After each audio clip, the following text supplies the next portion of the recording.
Hi, and welcome back to lecture number 90. This is our last unit, historical period 9. This is historical topic 9.1, talking about contextualizing period 9. Now, this period of history on the AP exam doesn't really get that much emphasis. It's about 5 to 10%, even though now there are more years inside of this historical period than there are in period 8. Nevertheless, we're going to try and get through all of it, all of this information, and just a couple of historical topics. Our learning objective for today is explain the context in which the United States faced international and domestic challenges after 1980. So let's start with the conservative movement. A newly ascending conservative movement achieved several political and policy goals during the 1980s and continued to strongly influence public discourse in the following decades. So this is the same conservative movement that had started under Barry Goldwater in the 1964 presidential election. Even though Goldwater lost pretty badly to President Johnson, all of the ideas continued to be popular, and they inspired a young Republican politician at the time, Ronald Reagan. He's the one that really brings this conservative movement into power through the election of 1980. You can see by the electoral map that voters overwhelmingly choose Reagan over President Carter. Carter wins just a handful of states, and Reagan takes over the rest of the map. So one of the ways in which he did this is because Reagan really appealed to blue-collar workers and blue-collar Democrats. They were part of the New Deal coalition, and they start to turn away from the Democratic Party, partly because of America's standing in the world, the foreign policy, poor economic moments during the 1970s. So they start to look towards the Republican Party. Reagan comes into office planning to reduce taxes across the board: income taxes, corporate taxes, capital gains tax, estate taxes. We'll talk more about this in Reaganomics and what his philosophy was behind all of it. Now, he cuts domestic spending as well. All of the popular Great Society programs that were designed to end poverty and to create a larger social safety net, a lot of those programs get cut or severely reduced.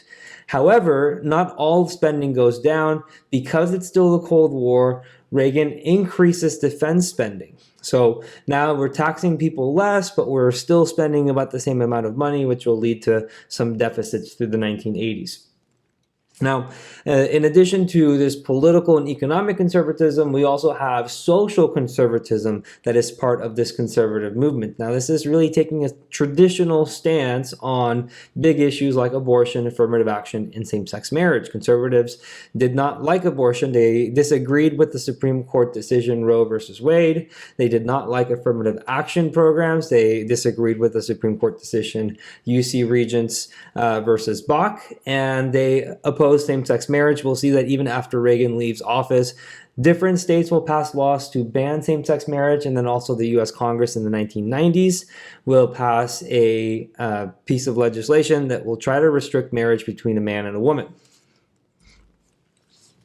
All right, so conservative beliefs regarding the need for traditional social values and a reduced role for government advanced in U.S. politics after 1980. Again, this is just reiterating the belief behind these Reagan conservatives. Reagan and his vice president, George Herbert Walker Bush, who eventually succeeds him to be president in 1988, they add to the conservative majority on the Supreme Court. William Rehnquist, that had originally been nominated by Nixon to be a Supreme Court justice, is elevated to Supreme Court's Chief Justice, and his slight conservative majority through the 1980s and 1990s is going to put limits on abortion by deciding Planned Parenthood versus Casey. It outlines what are some acceptable restrictions that can be placed on a woman getting an abortion, and also affirmative action. So even though affirmative action programs were still allowed and race could still be considered, the court case Gratz versus Bollinger said that you cannot give someone automatic points in an application process merely by their race. Gun rights are strengthened because of the Supreme Court majority later in the 2000s. DC versus Heller protects the right to bear arms. The court says that you do not need to be part of a militia in order to exercise this right, as the Second Amendment says. And then in 2010, it gets spread to the states, or as the government term is, that it gets incorporated into the states with McDonald versus Chicago, basically saying that states cannot put any restrictions on guns or the right to bear arms within their boundaries. Now, this reduced role for government was mostly in regards to regulations and welfare. There were moments in which these conservative presidents would be in favor of a slightly greater role of government intervention, or a greater government role. For example, the Brady Act was passed by a conservative Congress for the press secretary of Ronald Reagan. Reagan, in his first year in office, experienced an attempt on his life, and his press secretary, Brady, is shot as part of the attack. So this act bears his name, and it was to require background checks and a waiting period for all handgun sales, so that no one like John Hinckley, who was the attempted murderer of Reagan, could get their hands on a gun. And then George Herbert Walker Bush, in his term, passes the Americans with Disabilities Act in 1990. So think of this as like a civil rights act, but with people who have physical disabilities. This made sure that people who are in a wheelchair would be able to get into a building because there was an accessible ramp, or that they could go to the bathroom because there was an accessible bathroom. And these were mandated through federal law, thereby increasing the role of the federal government. All right, moving into the 21st century, the nation experienced significant technological, economic, and demographic changes. Well, I'm sure you're familiar with the technological changes that have happened over the last 20 to 30 years. The internet has been one of the greatest changes. The advent of smartphones and social media makes people more interconnected, and that's going to impact the economy by making people be able to buy more things and sell more things. Ideas are going to be exchanged much more easily, leading to greater amounts of business activity. Now, for economic change, we have a decline of manufacturing in the United States, which is going to lead to new and different types of jobs being prominent. Now, those who are educated, have college degrees, are going to be able to get these higher paying, more skilled jobs, and those who don't have college education or greater skills are going to continue to work in these low paying jobs, leading to a growing wealth gap. Throughout this entire historical period, we're going to see that those who are wealthy are going to increase their wealth, and those who are not wealthy are going to remain in their positions. We'll see the Great Recession in the 2000s and the pandemic recession, which happened just like last year in the year 2020. As far as the demographic change, we have several that happen. There is an internal migration from the Northeast and the Midwest to the South and the West.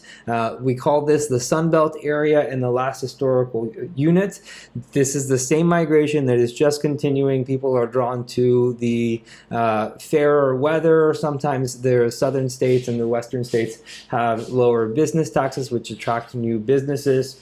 And then the other demographic change that we have is that immigration levels will rise to pre-1920s levels again, to where about 12 to 15% of the population on average is foreign born. All right, so new developments in science and technology enhance the economy and transform society while manufacturing decreased. The U.S. economy in this historical period is going to shift to what's called tertiary and quaternary economic activity. These are going to be jobs and service and information industries. So tertiary is services, quaternary is information, and as the name suggests, there's going to be some higher education necessary, at least for the quaternary economic activity. They are going to be higher paying jobs, but they require higher amounts of education, which will contribute to that wealth gap. Some of the industries that grow out of this is the tech industry. In Silicon Valley, you have Google, you have Apple, other tech companies that grew out of that San Francisco Bay Area. And as manufacturing decreases in the United States, that is also due to outside foreign competition. Sometimes it's just cheaper to buy goods from abroad, like in countries like China or Taiwan, or if it's textiles, you can buy them from Bangladesh or any other place, and then just import them. A lot of the reason why it was cheaper to import these goods is because the United States enters into some free trade agreements. That means that there are not going to be any import or export tariffs placed on goods. Organizations like the World Trade Organization are created to maintain that countries are engaging in trade fairly, that no one is artificially lowering their prices to gain an advantage. And the version of the free trade agreement in North America is called NAFTA, the North American Free Trade Agreement. All right, so the U.S. population continued to undergo demographic shifts that had significant cultural and political consequences. The migration to the South and the West in the Sun Belt was creating a political effect. The increase in population in states was leading to an increase in their significance in elections, mainly presidential elections, because as states get more population every 10 years, the census is taken, and then representation in Congress is reapportioned, and therefore the Electoral College gets reapportioned, making the states with a larger population have more of a say in who becomes president. The states that are getting more people are those that have good climate, those that have lower business taxes. And for increased outside immigration, foreign immigration, we have new cultural blending. Outside cultures blend with American culture. You see this in foods. You see Tex-Mex in the South. You see also the rise of Chinese or Japanese restaurants all across the country. Middle Eastern, Mediterranean restaurants become more popular. New languages are being heard in the United States, especially Spanish in the South and the Southwest, and also the religions that these people from outside are practicing are now being practiced in the United States, because people don't just leave their religion once they leave their country. So Roman Catholicism, with the increased immigration from Latin America, also grows in the United States in period 9. Now, we have the issue of illegal immigration. Through this entire period, more people are crossing the border without proper documentation, and there continues to be division on how to handle the incoming migrants. Remember, from the previous period, through the 1965 Immigration Act, we have for the first time a cap on the number of immigrants that are able to come to the United States from any one country. And once that cap is reached, people have to either wait for next year or the year after, depending on how many people are waiting. So some don't wait at all. They're able to cross either through land borders, or they're able to get on a plane and then overstay their visa. Leading to a growing number of people in the United States undocumented.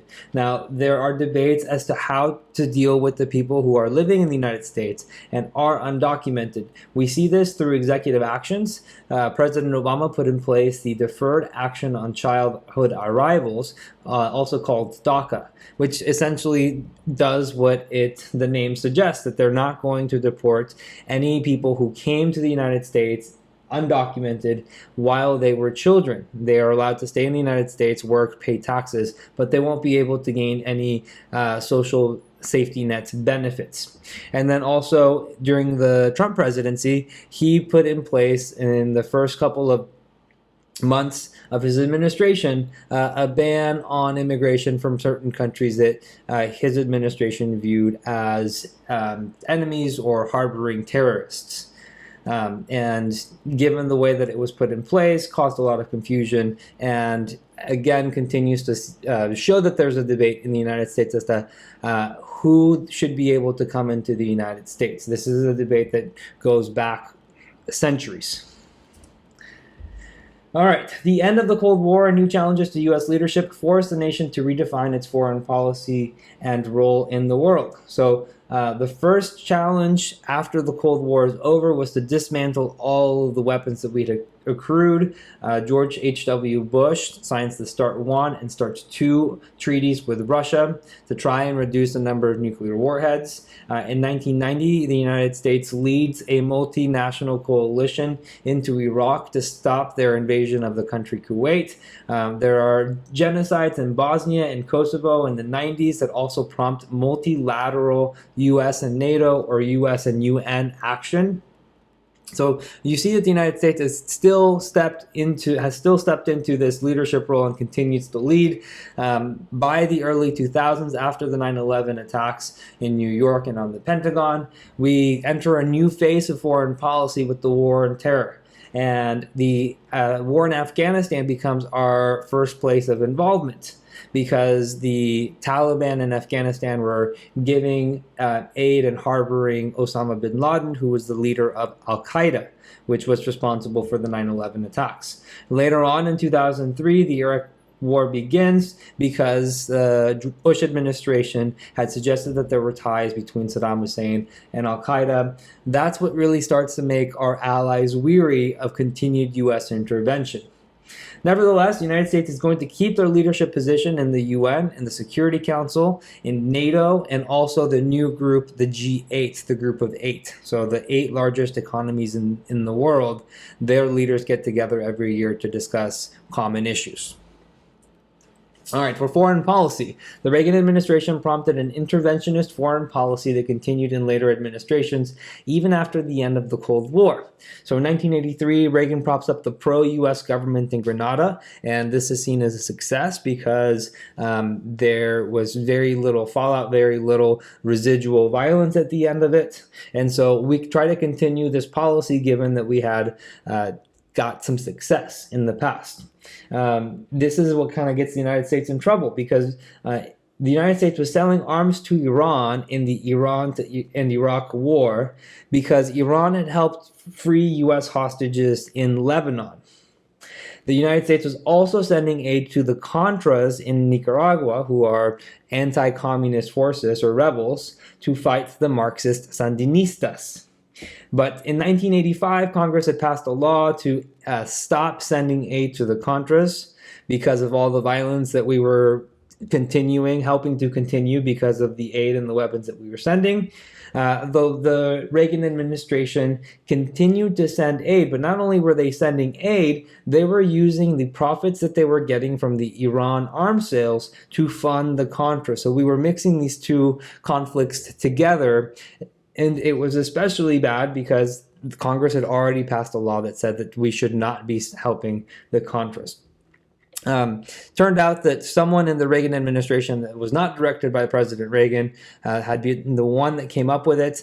Whether or not President Reagan was aware of this being the case is still debated, but the American people saw that President Reagan had not ordered it, had not been involved, and so he was able to keep his popularity after the event, after the affair. All right. Following the attacks of September 11th in 2001, U.S. foreign policy efforts focused on fighting terrorism around the world. The war on terror, like I said, began in Afghanistan to overthrow the Taliban. They were harboring Osama bin Laden. The Taliban currently, after being deposed in Afghanistan and the United States helping to create a government over the last 20 years, are now on the verge of retaking control of Afghanistan because they continue to carry out attacks on civilians and on government forces. The United States has tried to negotiate a peace between the Taliban and the government, and the United States forces are trying to leave. But if the United States forces leave, very similar to what happened in Vietnam, the Taliban might take over again. George W. Bush claimed that Saddam Hussein in Iraq was aiding terrorism and possessed weapons of mass destruction. The Iraq war takes out Saddam Hussein. He's tried for war crimes. and a new government in Iraq is put in place. But today there's a loss of popular support for the Iraqi government because of the last 20 years of warfare, of violence, of corruption in the newer government, and unemployment. Add to that the violence that has been taking place because of ISIS from the early 2010s to about 2018. There's also a region of Iraq, the Kurdish region, that's trying to become independent because they have been they've been discriminated against in the past, and they want to have their own country. So there continues to be some conflict inside of Iraq. Now, the unrest and the power vacuum that was created because of the weak governments in Iraq and the civil war that was going on in Syria leads to the growth of the Islamic State in Iraq and Syria, also called ISIS. You can also see this as the Islamic State in the Levant, called ISIL. They refer to the same organization. This is a terrorist organization that renewed its fight against the West, which led to the United States becoming more involved in fighting terrorism in the 2010s. But so far, up until this point, they have been defeated, but there is a danger that they might regain strength if the governments in the Middle East are weakened in some way. All right, so that was very long. Thank you for sticking through it. Here's the recap. The conservative movements came to power in 1980 with Reagan's election. Conservatives generally wanted government's role to decrease. Technological changes impacted the economy, and demographic changes impacted cultural and politics. The U.S. continued to be deeply involved in other countries as part of its Cold War policy and beyond. The U.S. had to find a new purpose in its foreign policy after the Cold War ended. That came in the form of the War on Terror. That became the new foreign policy objective after the terrorist attacks of 9/11. All right, thank you for watching. I am excited to get through this last historical period with you, and I will see you on lecture number 91.